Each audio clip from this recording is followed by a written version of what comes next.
Welcome to Samba Samba. Enjoy the video. You begin by confirming power and port basics, so you eliminate easy hardware causes fast. First, shut down, unplug, then reseat the SATA power. Make sure 5V and 12V feel snug. Next, swap the SATA data cable and move the drive to a different motherboard port to rule out a bad port. Once done, try the drive with a USB SATA adapter or in another machine to confirm whether the SSD itself is alive or the original system is at fault. You now move into firmware and driver diagnostics, which often reveals configuration mismatches.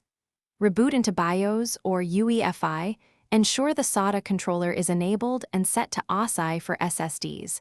Legacy IDE can block detection. While in BIOS, check for firmware updates for the board. Boot the OS and update storage drivers. Windows Device Manager or Linux package updates.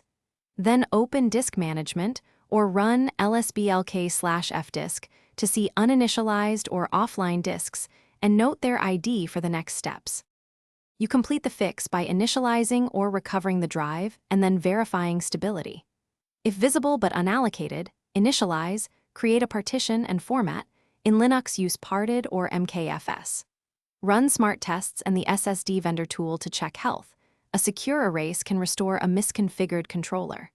Finally, if the drive vanishes intermittently, test PSU rails and try different adapters. If hardware fails diagnostics, prepare for warranty.